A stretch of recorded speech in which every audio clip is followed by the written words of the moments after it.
Hello and welcome to the i3 lecture series hosted by the Masters in Digital Photography here at the School of Visual Arts. I am Julie Graham. Our guest tonight is photographer and filmmaker Esteban Toro. Esteban was named the national winner of the Sony World Photography Awards in 2021, and, I'm jealous of this, an honorable alien of extraordinary abilities by the US government in 2020. Wow, that's good. Esteban's work has been exhibited in more than 120 cities around the globe, not least of all here in New York at our beloved Photoville last year. And he has published 2 books, Memorial in 2016 and The Art of Light in 2023. Esteban's current roles include as Senior Professional Video Evangelist for Adobe, an Ambassador for Sony, and he is on the faculty here at SVA. Further to his own film and photo projects, Esteban leads creative workshops, photography and videography expeditions, and he manages to squeeze in time also as a professional speaker. On his website, he writes poetically, "Life is beautiful, but also dramatic, chaotic, and mysterious. We experience it in different ways, and my mission is to document it and share it with the world." Oh, and his fabulous professional headshot was taken by our i3 regular, Claudia Paul. Okay, we are about to depart, so please fasten your seatbelts. Good evening. Hello, everyone. I'm really happy to see you tonight. It's wonderful to see many friends and familiar faces that we have been sharing in the photography community for the longest time. So I'm really happy to see you all. Thank you for making the time. So I want to applaud you for being here, for showing up for photography. This is really beautiful. I recently understood that I have a mission, and my mission is to capture the beauty of the world and connect people through storytelling. So what is exactly storytelling and how I understand visual storytelling? So I want to start showing you this photo. This is my favorite portrait that has ever been taken of me. That's me in the helicopter there. So that's why I love it. It's a really nice one. And I'm going to go back to this photo and tell you more about how this happened.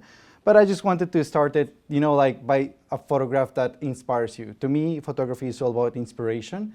It's all about creativity, and it's all about making things that are impossible possible. So that's how I like to see myself.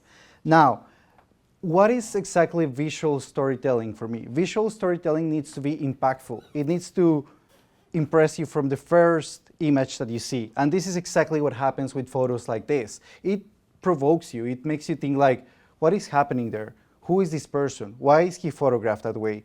What is the time that this photo has been taken? There are so many things, so many layers that you want to understand more, and that's what I want to create with every single one of my photos. That to me is visual storytelling. This is another photo. This is Agra, India. And again, you might be wondering, did he pose that woman? She was just casually hanging there. How did he end up having this reflection? Is this AI? What is happening here? That's exactly what I want to, that will be in your mind. That's what it's important. But also for me, and this is extremely valuable in my photography, is that it's beautiful. I want you to feel inspired. I want to take your breath away, and that you will feel like when you look at a photo. That's my intention. And I spend so much time doing research, searching for the best light, trying, failing, trying, failing, and then sometimes I get something interesting, like the photos that I'm showing you. So everything that I'm showing you is curated moments of different situations that I have been involved in during many years of my life, like this one, where this is probably my favorite photo that I have taken so far. This is in South Sudan, photographing the Mundari tribe. That is a really beautiful community that I was lucky enough to spend time with. So I want you to think about the power of visual storytelling. What is exactly the power of it? People say that images don't have sounds, right? They say that. But if I show you this photo, I'm sure you can hear this person screaming. I'm sure you can feel the chaos. I'm sure you can feel all the noise and everything that is happening there. This is an image that without any sound, you can hear it. And that's the power of visual storytelling.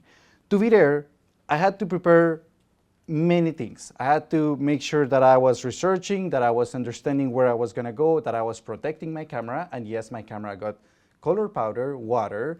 I got buckets of water thrown at me, and many more things. As Lindsay, who was recently here at the Holi Festival, can witness for me, that's how you experience the Holi Festival in India. But that's how I like to be, like close to my subjects and to the people that I'm photographing. This is another example, the Mundari. I spent some time photographing them, and basically what really intrigued me from them is how they live in community with hundreds of thousands of cows and bulls, and they live in their cattle camp, and they have an intimate relationship with the animals they protect and they live with. Now, photography and visual storytelling is also showing you different traditions, showing you how in China they recreate the old Asian traditions and they show in a theater with this beautiful landscape, just as you're seeing it. That's how you can witness the beauty of their traditions in China. Or I can show you as well some family in the Amazon who are I'm just taking a portrait of them after I spent a couple of days just photographing them and documenting them, and they allow me to be in their homes just with my camera and themselves. Or you can feel in this photo, you can feel the heat of the sun in Cuba. You can feel, like this beautiful sun coming through, like all the street, and you can feel the kids playing. I'm right next to them, taking their photos, making sure that you can feel as if you were there. Cuba. That's my mission. That was Cuba. That is Cuba. That is Havana. You can see the old cars too. The old cars, yeah. All right. And there's, of course, I can tell you more about traditions in Myanmar, where this woman is celebrating the passing of one of her relatives by just turning on some candles in the lake and just letting them go in these beautiful hats. So that's what I like to photograph.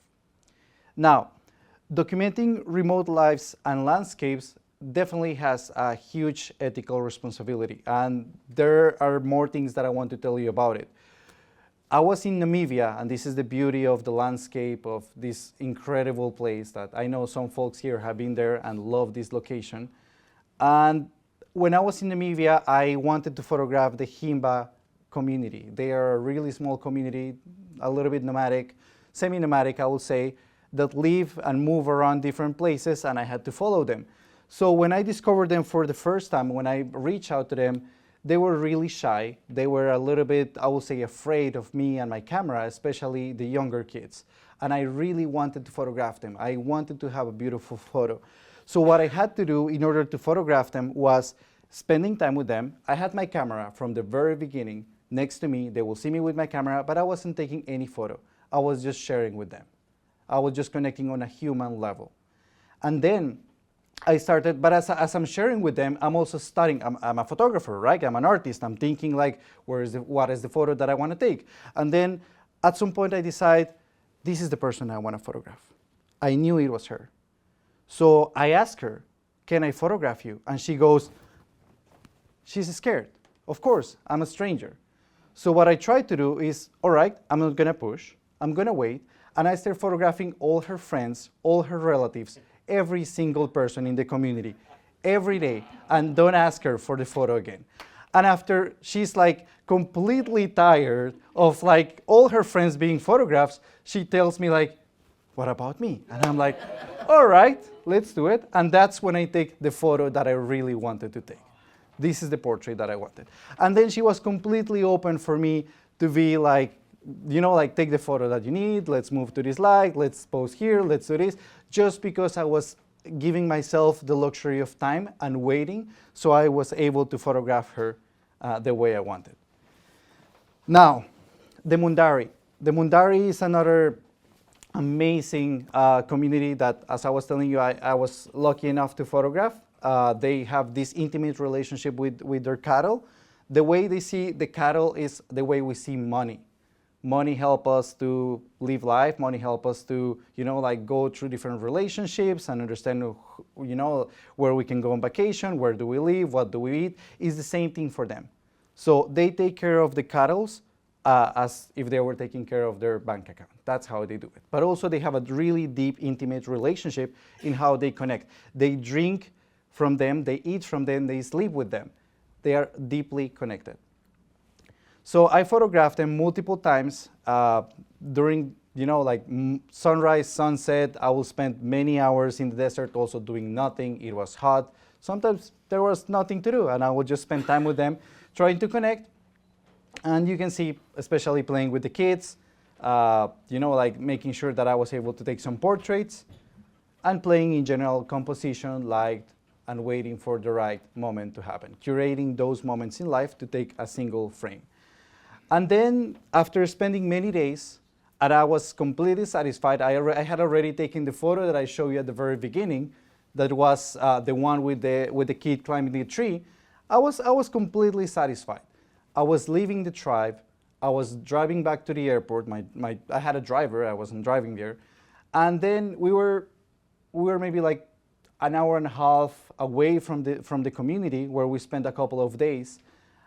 And my driver receives a call, and he tells me, I think we should go back. And I'm like, what's going on? But maybe I'm going to miss my flight. What do you mean that we should go back? Yes. He told me, you remember I told you this story that kids, like the one you're seeing there, in order for them to become a man, they have to go into the wild, completely naked, with a group of 6 or 7 men, and just walk there for 6 months. And this is something that you cannot witness, you cannot follow, and it's like there is no way we can track where they are. And my guide, who has been doing this for several years, mostly decades, I will say, he told me, even if you don't want to go, I really need to go. I haven't seen it ever. This is amazing. And when he told me about it like days ago, I remember that I was checking, like, is there any photograph of this? And he was like, there are no photos of this. So I'm like, okay, who cares about the flight? We will figure it out. Let's try back. So we start going back, and he tells me, so I ask him, like, do you think I can photograph them? He says, I really don't think so. Enjoy it for you. It's going to be for your eyes. And I'm like, all right. I mean, that's the reason why I travel. The photography is the second reason why I travel, but I just want to experience it. And he tells me, just enjoy it. I see them. They're standing there, and they look so beautiful. I'm completely mesmerized. And then I ask them, can I take your photo? And they are, yes. And then I start snapping some of these moments. And this is the same community that I'm showing you before. They are completely naked, walking in the wilderness with a couple of tools, and that's all they do. And the reason why their skin looks so kind of like a chocolate is because they use some special oil that they put on their bodies to protect from the sun. And that's why they look so beautiful. So I start taking some photos. These are not the most incredible photos, but I love them because they are unique. This is a moment that it's this intimate relationship that I could develop with them just because I was able to give myself time and come back and photograph them. And eventually, they just stand for me, really beautiful, with their flag, and I take this photo that I cherish very much.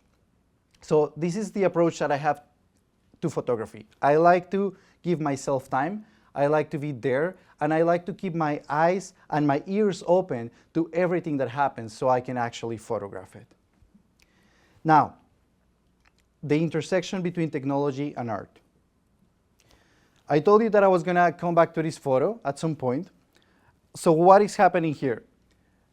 I had been traveling for 15 plus years, different places around the world. And after the pandemic hit, I decided to take a new journey.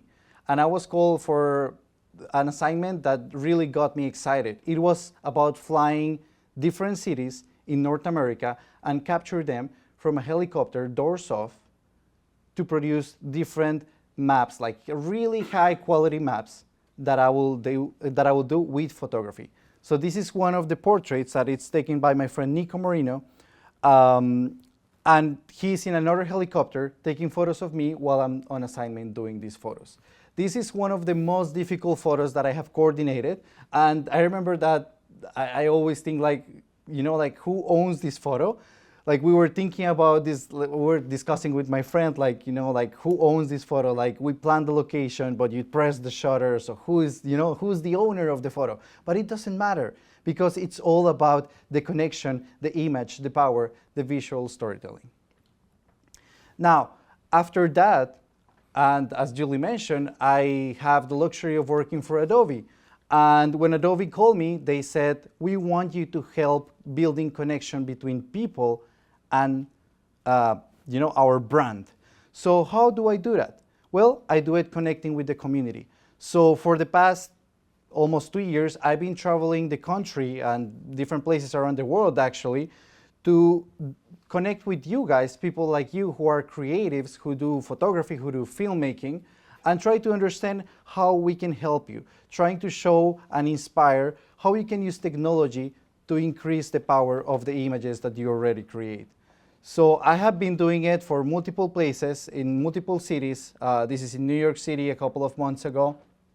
And it's been a wonderful experience that has allowed me to meet different creatives and especially connect them and give opportunities back to the community. And that's something that really excites me. So I want to share 2 stories. The first one is about Will, who I met via Twitter, or X now, we will call it. So he's sharing these beautiful tutorials of how he uses After Effects.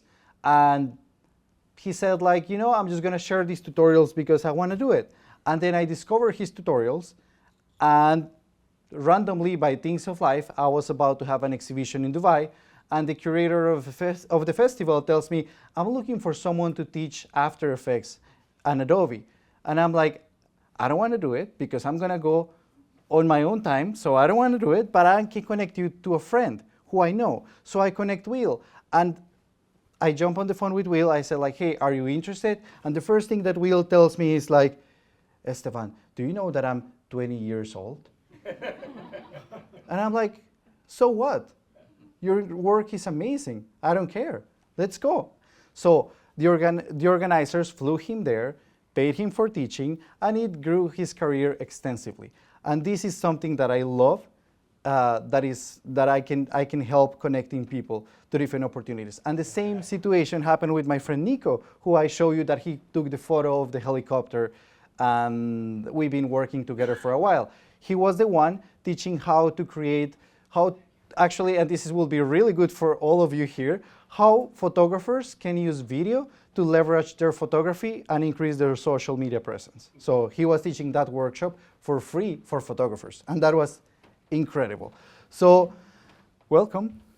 Sorry, I'm Don't worry, still late. I'm glad you're here. So that's my friend Nico, and some of the recent opportunities that I have had of connecting the community. And that leads me to my next point, that it's the next generation. So I joined the School of Visual Arts, I think back in 2021, and it's been a great opportunity for me to connect again with students and people who is into the world of images. That's how I like to describe it. And I've been lucky enough to teach and lead multiple workshops, photo walks, and share more about my photography and how I do it, and inspire new people to use their camera and connect. And it's all about them. It's all about the community. And here there's a beautiful photo. You can see maybe some of yourselves there. My friend Charles here. Yeah, Nancy's there. You can see her. This was maybe last summer, I want to say. When it's just beautiful because it allows you to make friends, connect with others, share stories, get inspired, and overall the camera, you can see, like all of us have a camera there, but everyone is connecting there as a community, and that to me is the beauty of education. The beauty of education is sharing, it's connecting, and you can see here my student Andrea, who is looking at some of my prints, and she, after we were discussing, like this was one of my classes here at SBA, travel photography, and she said, like, I felt really inspired by your photos. I want to have an exhibition one day, she tells me. So during these sessions, we start working on different photographs, and she creates some images, and these are some of the photos that she creates. look at the beauty of the light. Look at how she's seeing the world. Every time she will come like with a new assignment to the class and she will show me these photos, she will tell me like, do you really see something? And I was like, Andrea, this is amazing. Even if I went to the same place, I would not be able to take this photo. You have something unique. And the way she captures the light, it's amazing.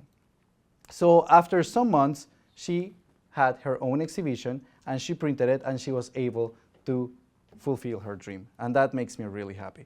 So it's all about the community. This is another event. I think this was maybe a photo bill or something similar here in the city where we can connect through photography. And to me, that's the most beautiful thing.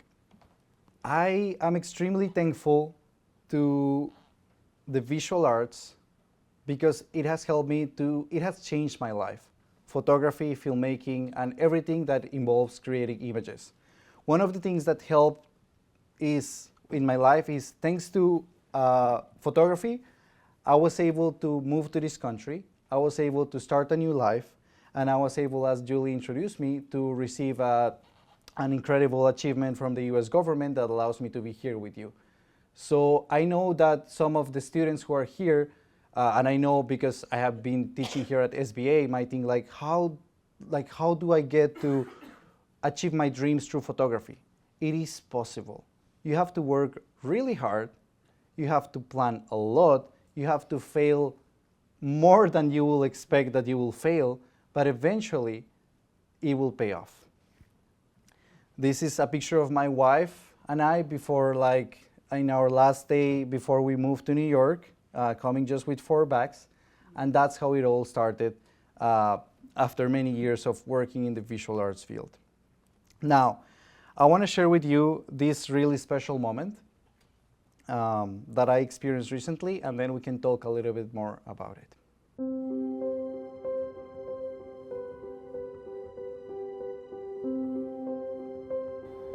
Welcome to Spirits of the Earth. My dream has come true. This is the best I could have never ever even dreamed of. I am exhibiting here in Sharjah more than 27 photographs of all my photography work. I'm including photos from Vietnam, South Sudan, China, Colombia, India, and many, many more countries, multiple stories. And to me, this is it's just amazing. It's beautiful. It's the quality of the prints, the color, the light, everything. And I just want you to enjoy it with me. This is something that I hope that will inspire you to go out and explore the world. I'm really happy to be displaying all these photographs because I have put so much effort into each one of these. And many times I really had the question of, what is my style? What is my body of work? I remember feeling that I was just aiming for single photographs, and I was thinking how this photo connect with the other. So finally, through this exhibition, I was able to understand, and working with the curators, what is everything that really bonds my work. How every place of the world can be connected by landscape and people. When you look at this exhibition, it doesn't matter where this photo was taken or when was it taken. The important thing is that you're seeing the life of these people, and that's when we talk about the spirit of the earth. This is a journey through my lens. This is a journey through the life and the stories of these people, and I invite you to enjoy it with me.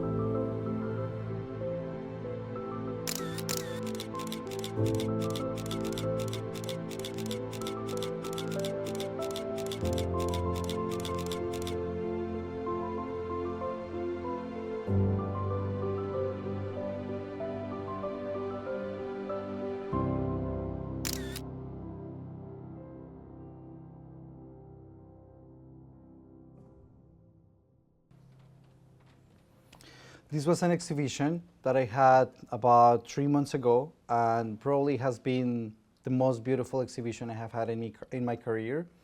And the reason why I'm sharing this with you is because I know many of you are here because of photography, because you like to take photos. So what is important for me is that you will realize that it's all about advocating for yourselves.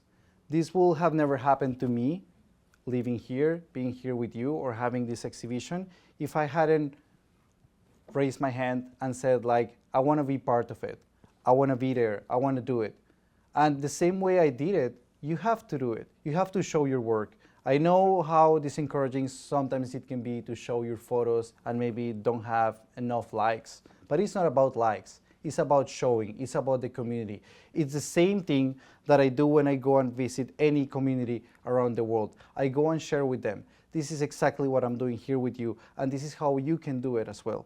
And for me, it's really important, especially for the newer generations who are here, that you understand that it's the most important thing you can do is showing your work. I'm showing you my best photos. I'm not showing you all the hundreds of thousands that are in my hard drive that are terrible, that are out of focus, that are not sharp, that something happened with the files, or even the files that I have lost because I didn't back up my files properly, because that happens. I'm showing you the best of the best. I'm curating my images, and it takes a huge process to do it. But that's the important thing. Be careful on how you create your images. Make sure that you show always the best and that you're always there connecting with others, because it's all about the community. That is the best advice that I could give to any person who wants to start in this journey of visual storytelling. Now I want to run into some questions and open the mic for you to have some discussion and that we can talk more about photography, about filmmaking, about technology, about anything you want. I'm here for you so we can talk. Okay, thank you.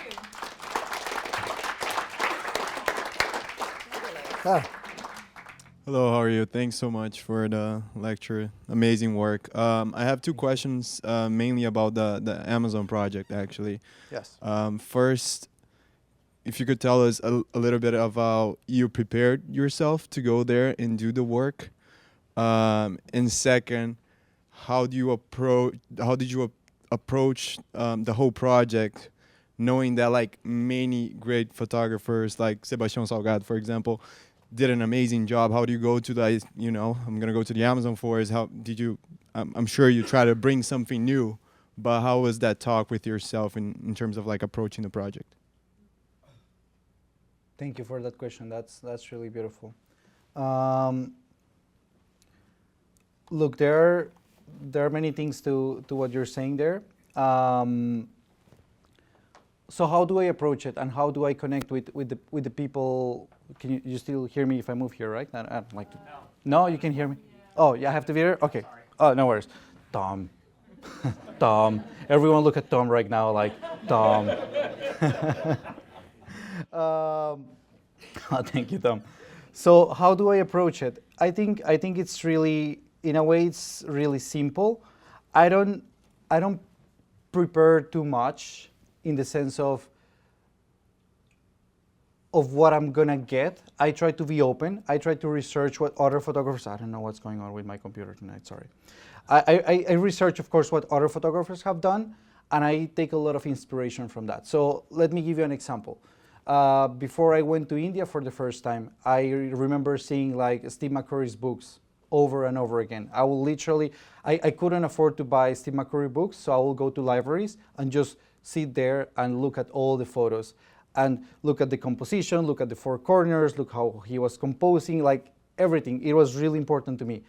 And then I will just keep those memories and those references in my head, and with that I will go and photograph. And even if I show you some of my photos, you can tell like, oh, there's like a Steve McCurry hint there, but it's not necessarily the work that he has. And that's because you are you.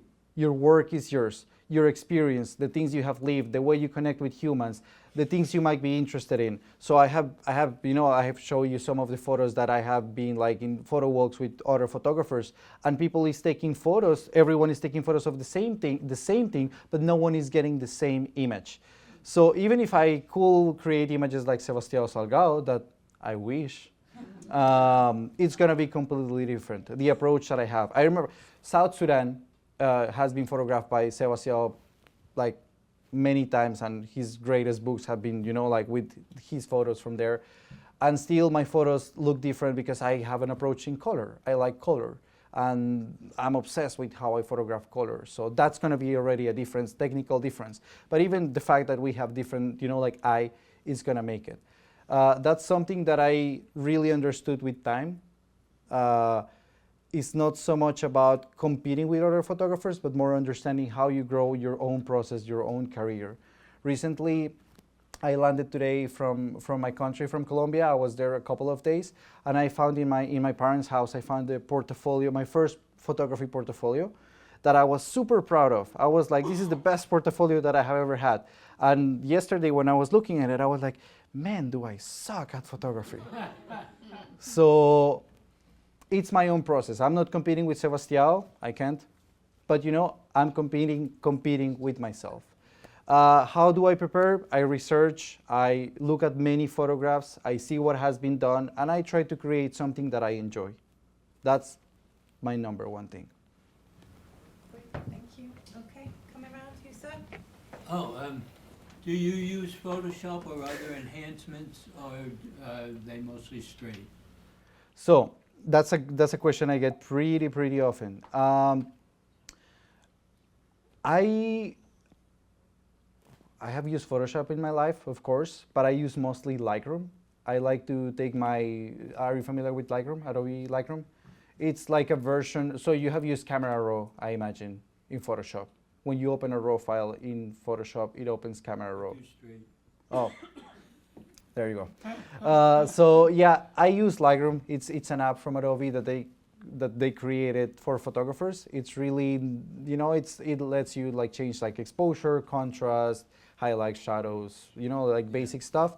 But what you're seeing is what you're seeing. Like I don't tend to change many things in my photos. Because I have a really strong like photojournalist inspiration background, I like to keep my photos as they are as much as I can, except in some situations, you know, like if I'm taking, you know, like a photo of, I don't know, something commercial that I need perfect, then I will remove it, or something like that. Besides that, it's exactly what you're seeing. Many people ask me about the color of my photographs, like how do I obtain that? They say like, do you saturate it a lot? It looks like really intense. Actually, I tend to desaturate my photos because they tend to be extremely colorful. The reason why it happens is because I'm taking photos usually during very dramatic light. Sunset, sunrise, blue hour, the Holy Festival, it's all intense. So when you add a little bit of contrast, it's already really saturated, and then I have to desaturate the photo a little bit. Okay, thank you. We'll keep moving. Yes. Yeah, I lived in Colombia for 2 years. I was in Peace Corps in Medellin. Where are you from in Colombia? I'm from Bogota. Ah, fabulous. Do you have any photos of Colombia you can show us? Yeah, I have, let me see. Yeah, sure. Do I still have internet here? I can show you. Of course, actually the one you saw from the Amazon, that's in Colombia. Some of the ones you saw in the exhibition are from Colombia as well. And let me show you. This is Colombia. This is a fisherman in a small village called Little Venice. No, New Venice. A really interesting place to visit and photograph. There are many. This is a miner this was a emerald mine in Colombia that I photographed there. Let me see, let me find one more. Yeah. Quibdó, maybe? You ever go to Quibdó? Pardon me? Quibdó. Quibdó, I have never been to Quibdó, can you believe it? That's fabulous. Yeah, I know, my country is beautiful. It's gorgeous, look at this. This is a coffee farm in the morning. Getting like drying the coffee in the morning. That is there, yeah, thank you. Hi, your photos are really, really beautiful. I was wondering how, if you go somewhere, like say the tribes photo, how do you prepare? Do you have an interpreter? Who funds your travel? Is it an assignment? All of those questions, because, you know, you were saying you couldn't afford to buy the books. I understand that, but, you know, how can you afford the trip if you cannot afford the book, right? Right, yeah. And I was wondering, I mean, you must have I imagine interpreters, I imagine it requires a lot of prep. Yes. So I was just wondering how you go about that. Yes, that's an excellent question. So there are many parts to that. Yes, I try to travel with an interpreter, with a translator, with a fixer, producer. They have many names. Eventually it's a person who knows people and understands the local language. That's what you want. I try to do my own research before. I try to talk to colleagues, friends who have been to these places and ask like, hey, do you know someone? Or then I just do the most sophisticated thing ever, that is open my phone, go to Google and search like photo fixer in whatever location, and then I try to, build a relationship. So that takes a lot of time of prep before you go to the place. Now to the part of how you actually fund the trips. I wish for all of you that I had a formula that I could give you, like, look, these are the 4 steps you have to do to do travel photography.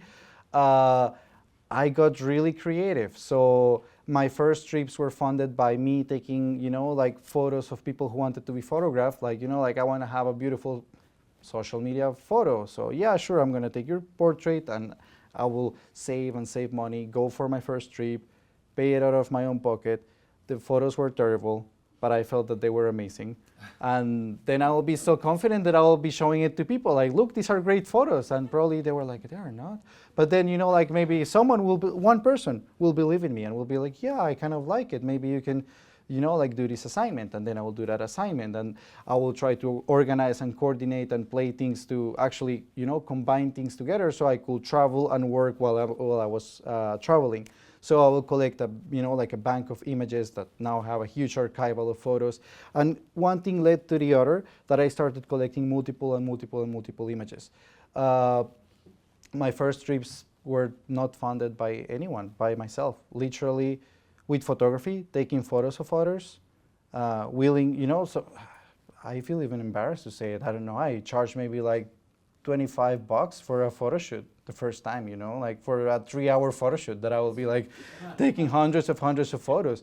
But those were $25 that will help me to get to the places where I wanted to go. That helped me a lot.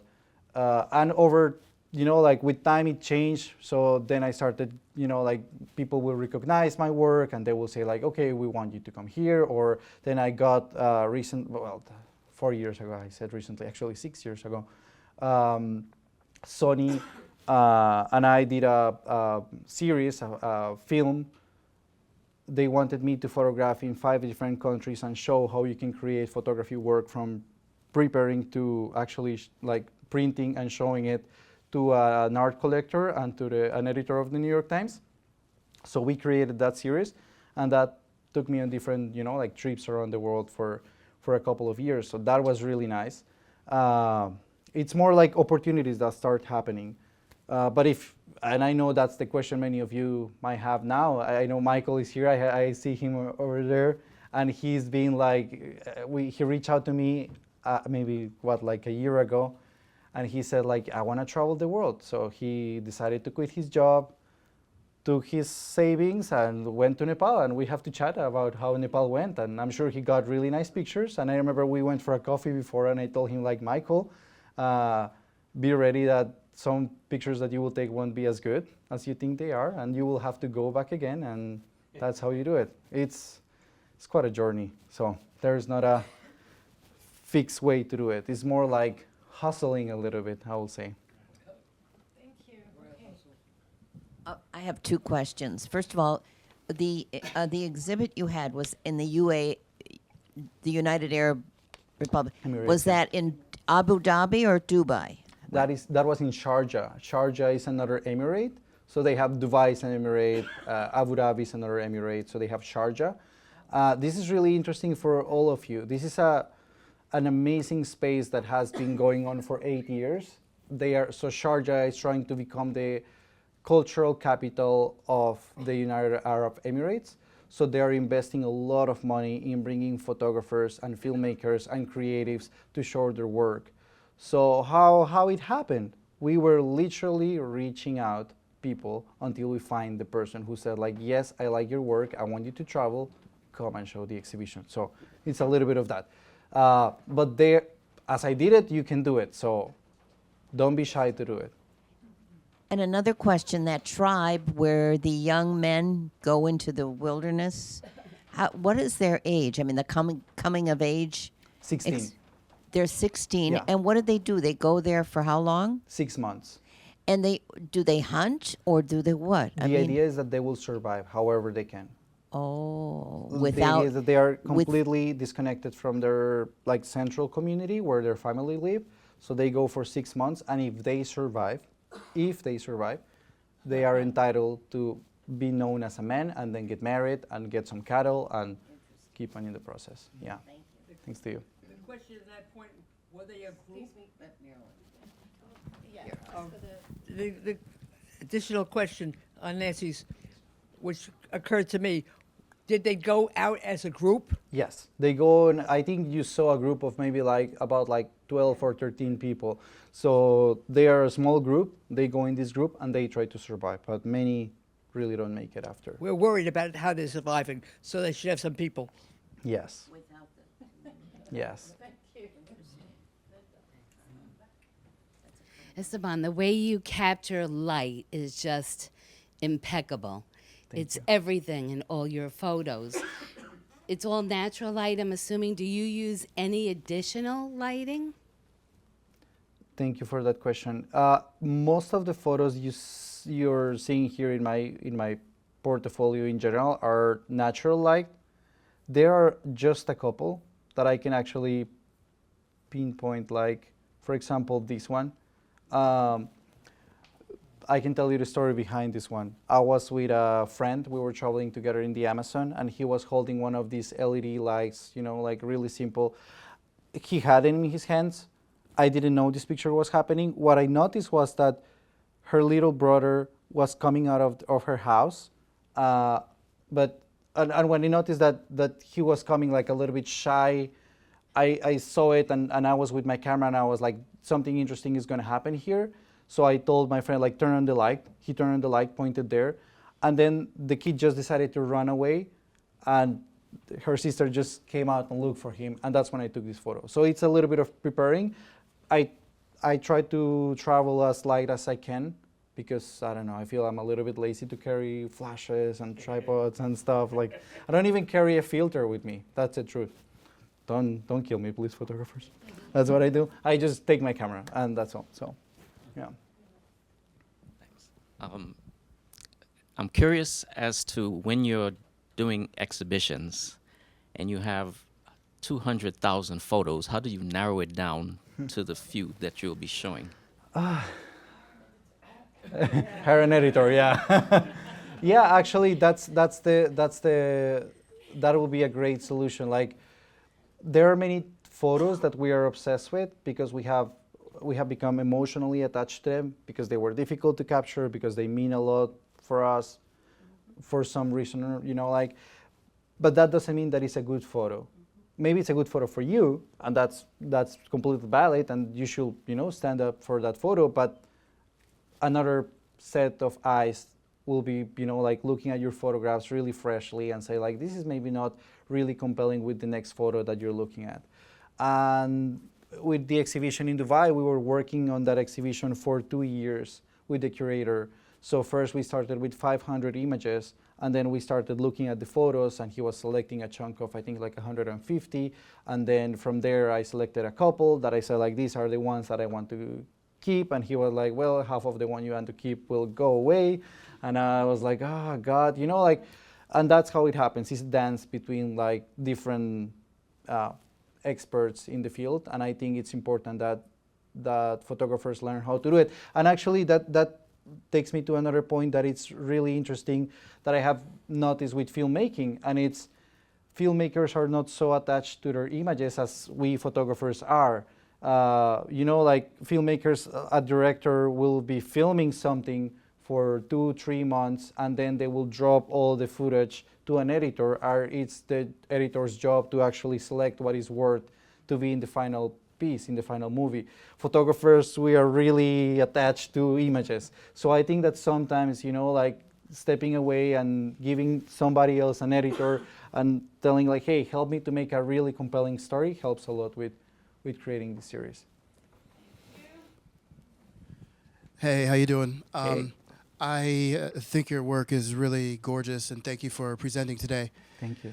My question was, the indigenous peoples that you photograph, do you stay in touch with them? Do you give them anything? Do they get prints or? I guess I was just wondering if there is any communication after the photograph and the show and the publication and all of that stuff. Yes, Thanks. that's an excellent question. There many of these are brief encounters, people that I just see while I'm like walking someplace, and I just take their photo, like this little girl that I'm photographing here. There are people that I have followed them for years. So, for example, Harish. If you watch my series Aperture that we produce with Sony, I have a whole episode about this person.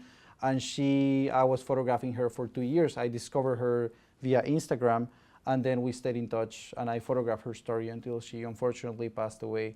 So there are people with whom I really keep in touch and try to photograph them after, and there's people that I just have a brief encounter with.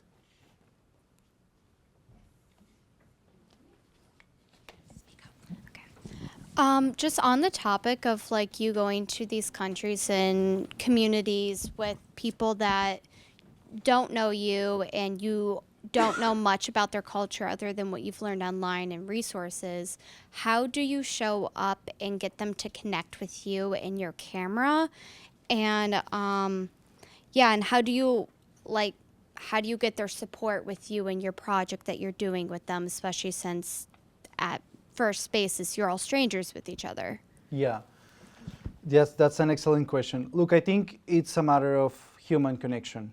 It's a matter of, I'm not there to take their photos, I'm there to connect with them. I'm completely open to share with them the same food, sleep in the places where they sleep, like connect with them in the total meaning of that phrase, whatever I have to do. So, of course, I have my own boundaries. I remember I was in India and someone started offering me, like I was in the middle of the desert, and a person started to offer me like some drugs, some hallucinogenous drugs, and I was like, I don't want to do it here. It's like, this is not the ideal place. So I was politely declining it, but in general, I will eat the same food. I will spend time. I just give myself time there so they can trust me, because it's the same thing that happens with all of us. The first time we see someone, we are a little bit like, I don't know you, I need to understand, your body language, if you're safe.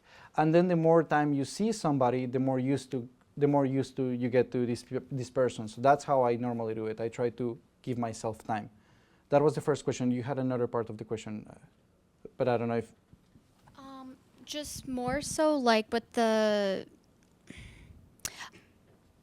aspect of like, you're not more so like you're there with the camera and everything like that, and how much that can be a barrier between human connection. And I'm sure you're not taking pictures 24/7, No. but it's just how do you get them to just allow you to capture and to have you be just a fly on a wall within them?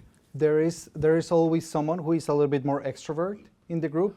There is always someone who is a little bit more excited. So if I wanted to photograph you, but I see how Charles is laughing here at the front, I will maybe start photographing Charles first, and like make him stand up here, and I will maybe, I don't know, make him do like a strange pose so you will laugh, and then I will be like, Julie, let me photograph you, and then you will, like, what's happening to you is that you're noticing like, oh, he's safe, and other people in my community is accepting him. So then I go to you, and then you will be like, okay, why not? So a little bit of the story that I told you with the Himba in Namibia, like I photographed all her friends and family before I photographed her, but it was my goal to photograph her. So a little bit of time on that. So you would just use me? I just use you. Sorry, Charles. If I've got to be used by somebody. Hey there. How often do you revisit photos or shoots from previous years, if at all, to rework them in a new light, maybe in post-processing? And if you do, what is that process like for you to come back so many years later? Yeah, I think that's one of the most beautiful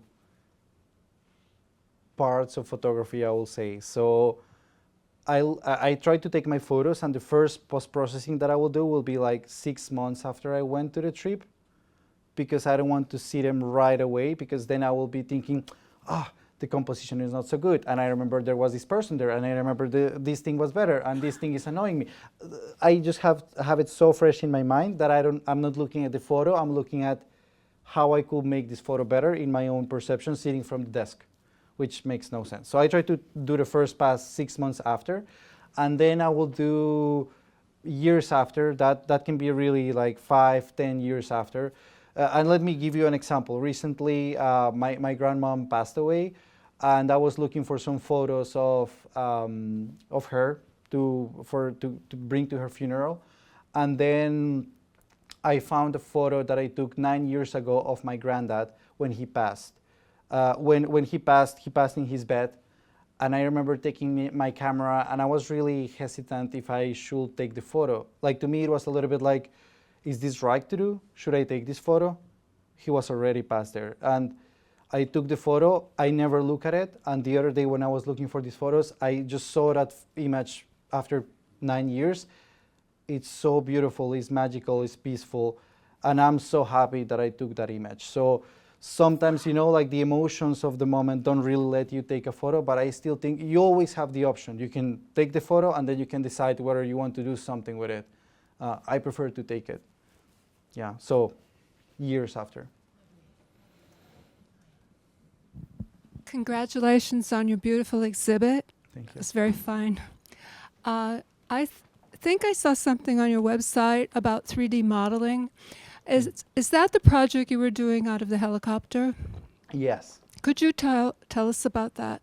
So yeah, absolutely. I think I have shared some videos online as well, and I can share with you later if you want. It was a really interesting project. This Australian company hired me to produce, using photography, capture different cities. So I had to go in a helicopter for hours, literally hours, staying in the helicopter, taking hundreds of thousands of photos. And then they will combine these photos, creating kind of like a super high resolution panoramic. That are some of the photos that you can see now on, if you go to Google Maps and you look at the, you know, sometimes in some cities they have like really high quality level maps of their cities. That's what I was producing. So it was like the mixture of technology and, you know, like, and photography, and I found it extremely fascinating, especially when they told me that I was going to be many days in a helicopter in New York City. I was like, yes, I want to do that, because sometimes I will have not the ideal weather conditions for the job, so that's when I will be like taking my photos that I was really happy, or doing other projects like the one I show you with the helicopter and Nico and myself, my favorite portrait. I see that you were practically hanging out of that helicopter. Yeah. Yeah, your feet were hanging out. It was pretty daring. That was a lot of planning. And actually, one of the hardest parts of getting that shot was coordinating the two helicopters to be close enough, but not so close enough. And having the right lens, so I planned everything. I wanted the Empire State. If you look at that photo, there is the Madison Square Garden, like it's all like Midtown Manhattan. And I wanted that, and I wanted sunrise. So it was a lot of planning. We had to do actually many days of going and flying and trying to coordinate the two helicopters. And then what I didn't expect and I didn't know was that it depends on the experience of the pilots to decide how close they can be. So we had to wait for another super experienced pilot to come into town so he could fly the second helicopter. A lot of coordination. So, yeah. Sure. Thank you for your sharing. You did amazing work. So my question is, since your work, as your work better and better, so you just mentioned about you found your first portfolio, so it's kind of not better than you did right now. So how you deal with your work you did before and you did amazing work right now? I think I just accepted and I just laugh at, you know, like, okay, that was the best I could do back then, you know, like when I look at my portfolio back then, it's the best images I could take, and I just keep going with life. I don't. There are actually some images that I still like. It's not like everything is bad, you know. There are images that I'm like, oh, or sometimes I'm going a little bit back to Lindsay's question. It's like sometimes I will be like, oh, this is a really interesting photo that I thought it wasn't that good. So it's a little bit of, I feel, if you think about photography, you have to think about photography really as a, you know, like as a marathon and not as a sprint. It's about time. It's about decades of work when things start to make sense. kind of compounding, and then it makes sense. Like, oh, okay, now I have a body of work. The first time I feel that I had a body of work was when I put this exhibition together. That's when I realized, like, okay, finally I have a body of work after 15 years. So, yeah. And I don't know, maybe in 10 years I'll be like, what is that? Yeah. Thank you for your honesty. Any more questions, comments? Yes, I'll come to you in a moment, Charles. You behave yourself. Two questions. Could you tell us about your journey from photography into film? And then the second question is, any advice for young or new filmmakers? Yeah, oh, that's a lovely question. I started filmmaking. I studied visual arts, and my major in visual arts included filmmaking. So that's when I started getting some theory and understanding a little bit about video. But my passion and my heart was in photography. And then I wanted to learn from my favorite photographers. So I was thinking, how can I actually approach them? So my idea was, hey, you're a photographer, I know how to film, can I film you and be with you and just produce a movie? And photographers, you know it, we need behind the scenes, we need footage, we need stuff for us. So they were yes. They said, yes, I want to do it. And that's when I had to figure out how to make movies. I just had my first yes after 100 no's. And then I was able to share with a photographer I admire. I filmed him, and then I started producing my first movies. And that's how I started. What I will suggest to any photographer who is transitioning into video right now, I will say that it's really important to understand the same way you understand how different images work one after another. You take a photo, and then the next photo should talk to the photo before and also to the photo after. That's filmmaking. It's just, you know, like placing different images one after another. And sound. You can have the worst video ever, but if you have an amazing sound, and I'm not a sound person, your film will be amazing. That's the secret sauce.